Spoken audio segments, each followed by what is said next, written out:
उसका पैर राख पर पड़ा तो सुलगती लकड़ी से धुआं निकला। वो घुटनों के बल बैठ गया और दोनों हाथों से राख खोदने लगा। हर हड्डी को उठाकर देखता, पर उसे समझ ही नहीं आ रहा था कि कौन सी वो आत्माराम हड्डी है।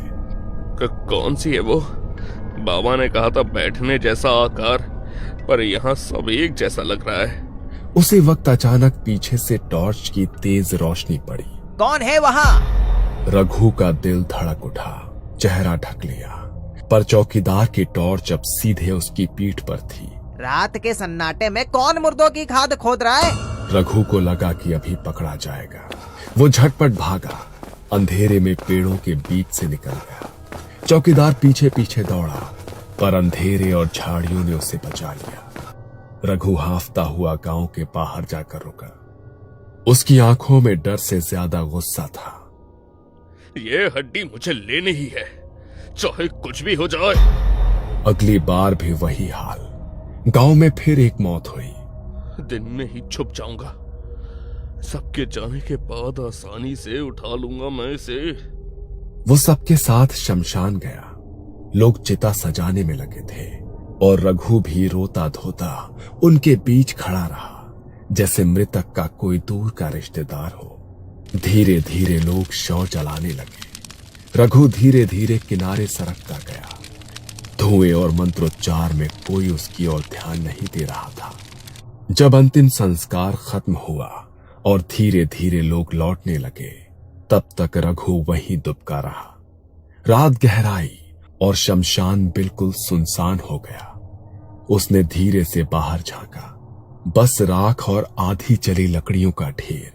वो फिर से घुटनों के बल बैठा और राख कुरेदने लगा, पर इस बार भी हड्डियां उसे कुछ समझ नहीं आ रही थी। कभी कोई लंबी टांग की हड्डी हाथ लगती, कभी आधा जला जबड़ा।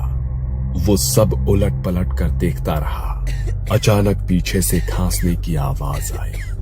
रघु का खून जम गया। उसने पलट कर देखा, चौकीदार फेरा पहुंचा था। कौन है? अभी फिर कोई घूम रहा है क्या?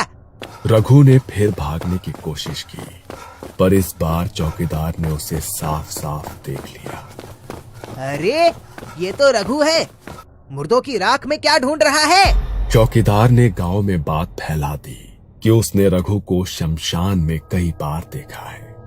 गांव के लोग लाठियां लेकर उसे ढूंढने लगे। रघु गांव के सीमा पर अकेला बैठा मिला। मुर्दों की चिता लूटता है, गांव पर अभिशाप लगाएगा, मारो साले को। भीड़ ने रघु को पकड़कर घसीटा, लाठियों और पैरों से पीटा। उसके मुंह से खून निकला। आखिरकार गांव के बुजुर्गों और पंचायत ने फैसला सुनाया। अब तू गांव में नहीं रहेगा, निकल जा यहाँ से। रघु की आंखों में गुस्सा और सबके लिए क्रूरता थी, पर पागलपन और लालच और भी गहरा था। उसने दांत भींच लिए। विद्या मुझे ही चाहिए, चाहे ये लोग कुछ भी करें। गांव से निकाल दिए जाने के बाद रघु कई दिनों तक इधर उधर भटकता रहा। रात को भूखा सोता, दिन में इधर उधर घूमता, पर उसके दिमाग में सिर्फ एक ही चीज गूंजती रही, मृत विद्या, 1.5 फुटिया, अमरता। उसका शरीर कमजोर होता जा रहा था, पर आंखों में पागलपन और बढ़ गया था। फिर एक शाम उसे खबर मिली कि गांव में फिर किसी की मौत हुई है। ये खबर सुनते ही उसका दिल तेजी से धड़कने लगा। यही मौका है, अब की बार मैं हार नहीं मानूंगा। किसी भी हालत में वो हड्डी मेरी होगी।